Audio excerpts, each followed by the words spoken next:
Татьяна Пишеванова написал приятные слова. Спасибо большое. Успеваете все писать, снимать ролики ежедневно, проводить классы. Вы человек-оркестр. Вот эта фраза мне понравилась. Я просто сразу соотнес это к живописи. Вот любое произведение, которое привлекает наше внимание, это слаженность всех инструментов в оркестре. Каждый инструмент не фальшивит. Вот точно в ноту попадает. Каждый мазок, каждое пятно на своем месте. Я просто хотел подчеркнуть эту мысль. Человек-оркестр, там живопись – это оркестр, как метафору, чтобы мы понимали, к чему мы должны стремиться. Согласовать звучание всех инструментов. Будем над этим работать. В начале апреля я проведу класс в Армении. Можно еще присоединиться. Включайтесь в команду. Друзья, я набираю группу на мастер-класс в Армении с 4 по 10 апреля. Будем заниматься живописью в красивейших местах. Будут экскурсии в музей Параджанова, к Мартиросу Сарьяну. Ну и главное – живопись. Весной, в период цветения, это большая удача. Приглашаю вас. Информация о классе выложена на моем сайте. Любовь Кашкирова благодарит за то, что в Эрмитаже, значит, я снимал. Часто до импрессионистов не дойдешь, устаешь. А если доходишь, то смотришь вскользь.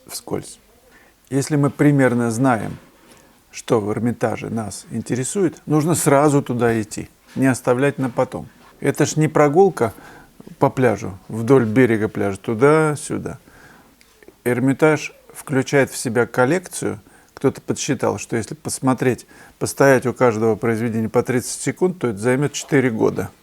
Нет у нас с вами 4 лет лишних. Поэтому определить цели и туда сразу идти.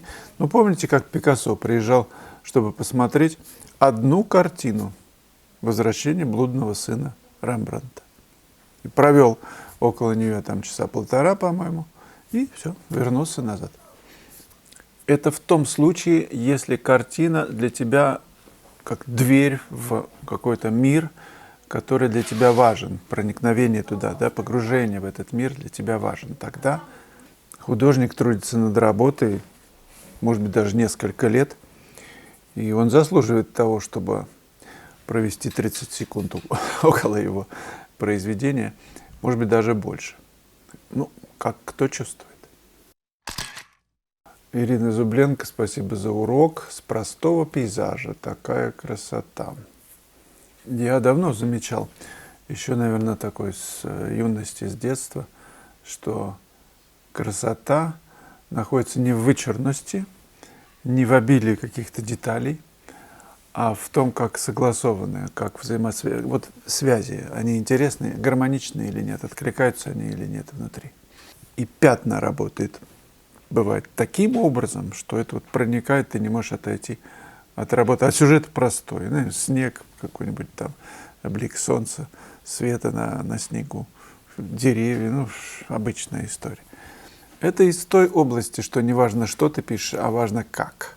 Так над этим как и стоит, в общем-то, попотеть, потратить какое-то время, чтобы позаниматься и достичь высот. Shadow Nick. Как-то зашло обсуждение о художниках-самоучках, ставших большими мастерами. Кто они? Хоть один.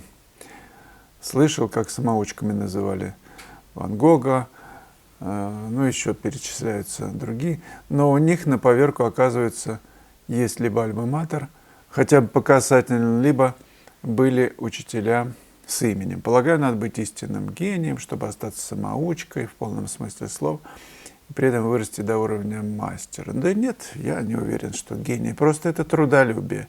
Ну вот человек, который акварелист наших дней, вы, конечно, его знаете, Збукович, прекрасный акварелист, говорит о том, что он достиг всего сам. And I love painting to this day as much as I ever did. I've never been to a class, never been to a teacher. I simply learnt everything myself. In the 70s, there was no DVDs, there was no Yeah. programs like yours. I just simply went and painted, and that was it. Этот пример для тех, кто думает, жизнь прожита, я ничего уже теперь не выучу, нигде ничему не научусь. Это не так. Я убежден, что все в наших руках. Все зависит от нашего устремления. И если у нас есть намерение достичь высоты, то мы ее достигнем. А если бросишь это любимое занятие, не будешь достигать, душа будет неспокойна, все время будет червячок там так точить тебя изнутри. Ах ты, слабак, давай, вставай с дивана, одевай тапочки, пойдем работать.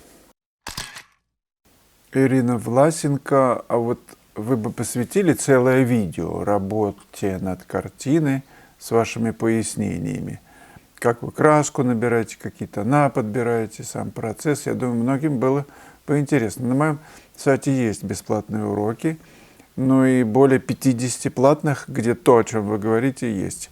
Есть мотив, вы видите, который пишется, есть палитры, делаются замесы, есть то, что происходит на холсте, и все я вот подробно рассказываю. Взгляните для примера на этот анонс, если вы еще не видели таких уроков.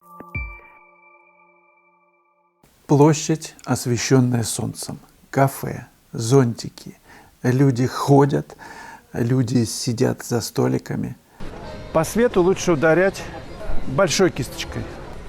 Зонтики, например, самая светлая часть, да? Дома, деревья, тень от строений, свет на асфальте, в общем, с ума можно сойти от обилия деталей, как в этом во всем разобраться. Но утверждаю, что есть способ. Об этом 50-й урок не пропустите. Я очень рекомендую его посмотреть, чтобы научиться писать свет в пейзаже. Иван, у меня есть вопрос по поводу цвета. Часто ли или в каких случаях вы используете в смесях черных цвет? Когда он уместен. На академичке сейчас, например, был класс, мы писали серые дни, солнца не было. Конечно, иногда там подмешиваешь черную краску. Когда смотрите на сероватый цвет, или там серо-черный, смотрите, он куда? В тепло или в холод? Поэтому не просто серое, чисто там белое и черное. Куда-то все-таки склоняется эта цветовая гамма, поэтому важно искать цвет. Серый – это все-таки не цвет. Какую-то составляющую еще добавляйте. Мамукис. 51 раз. Полностью согласна, что каждый из нас субъективен, видит мир по-своему, но думаю об искусстве. Не каждого чудака со своим видением мы считаем художником. А ребенок, например, нарисовал кота со скелетиком. Как он, художник или нет? И придумал название «Грустный кот». Что это, художественное произведение или как? Как тут быть? Мне кажется, что если тебя зацепило, то значит ты соприкоснулся с чем-то, что сделал художник. Ван Гог как-то говорил, что если бы я умел рисовать, я плохо умею рисовать. Просто сокрушался над этим. Художник он или нет? Как тут быть? Врача мы же называем врачом.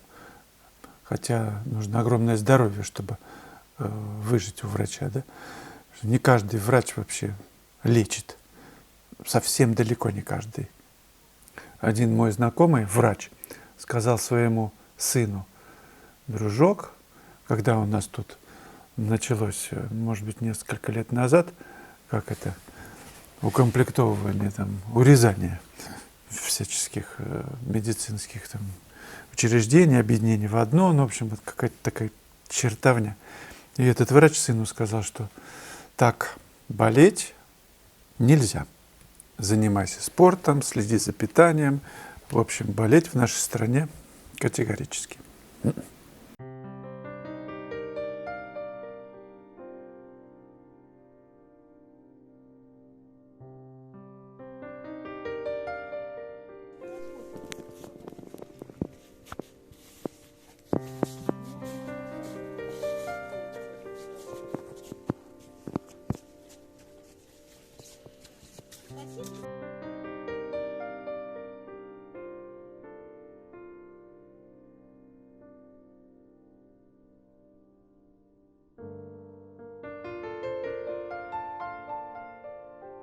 Работы импрессионистов, те, что в Эрмитаже, не поместились в одно видео, так что предлагаю посмотреть в конце ролика вторую часть импрессиониста в Эрмитаже.